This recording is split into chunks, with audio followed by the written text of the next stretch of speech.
Welcome back. Exclusivity. That was the deal breaker for the MTN group as it walked away from talks to buy Telkom.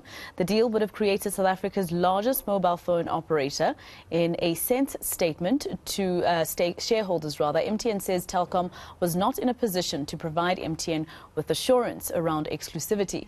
The group says discussions were at an early stage and had not progressed to diligence. Let's discuss this further now. We're joined by Telecoms Analyst Dobek Pater from Africa Analysis. Thank you very much, Mr. Pater, for your time here on eNCA. Now, this is usually a business story, but I'm going to try and have a shot at it. So the term exclusivity, exactly what was it? So this is what broke the camel's back. And we understand that Rain then went to Telkom to ask Telkom to buy it, etc. So is it because of those talks that we see this deal having gone under? Right. Good afternoon. Yes, exactly. So exclusivity means effectively MTN was expecting that Telkom would not be in discussions with any third parties, anyone else regarding potential merger or acquisition.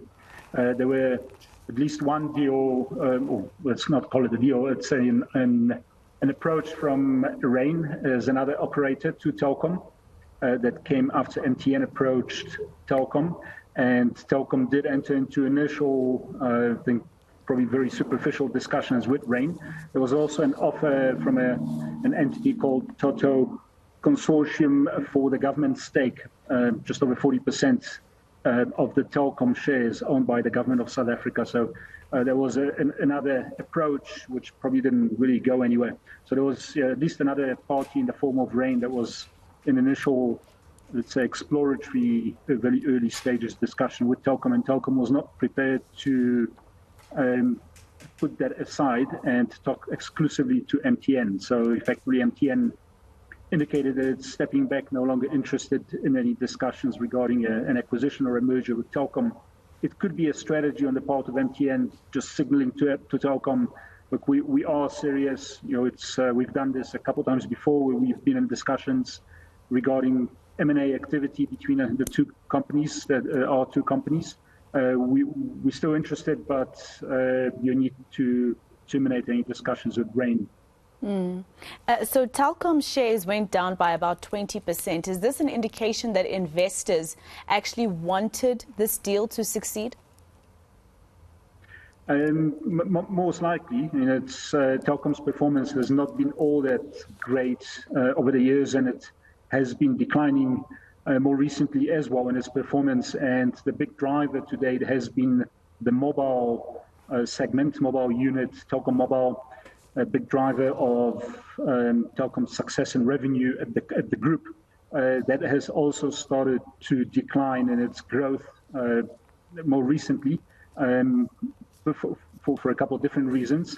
I think also importantly, we need to note that Telkom's price did appreciate. It did go up when MTN initially approached Telkom a few months ago. So there was an expectation that maybe this time around, I think the third time round, there will be success and a merger will come to fruition eventually.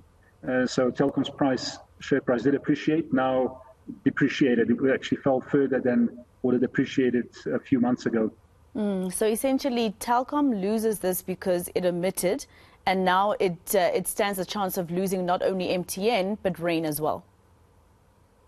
If we can call it losing, yes, possibly. It all depends how serious it is about talking further to Rain, and possibly, let's not, I think, discount MTN altogether in the future. But it can also mean that Telkom is sufficiently confident that it can continue going on its own as an entity in the telecommunications market or ICT market, broader ICT market in South Africa. It also is going through has started a process of restructuring, potentially spinning out some of its units and making them more standalone companies. So it's looking at a merger and acquisition as the only path forward would be quite restrictive. So, Mr. Pater, what would have the success of a deal like this meant to the consumer? Not only the business itself, MTN and Telkom, etc., but the consumer and the price of data in South Africa?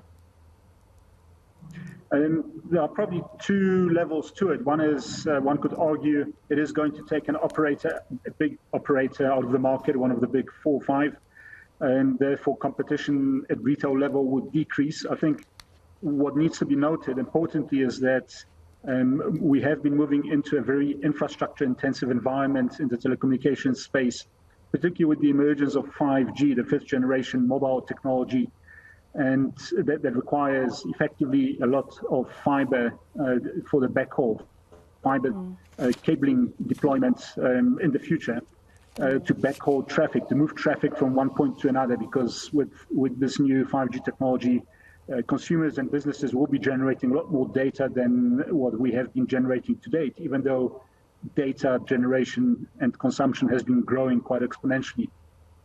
So effectively, we need big operators that can invest in that infrastructure, have the balance sheets, and can maintain that infrastructure.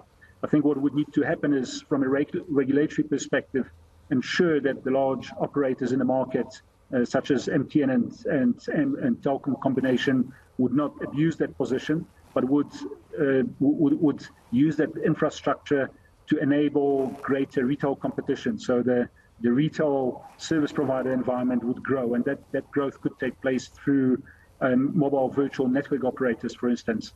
In our view, that market is going to grow over the next few to several years. All right. Thank you so much for speaking to us. Telecoms Analyst Dobek Pater from Africa Analysis.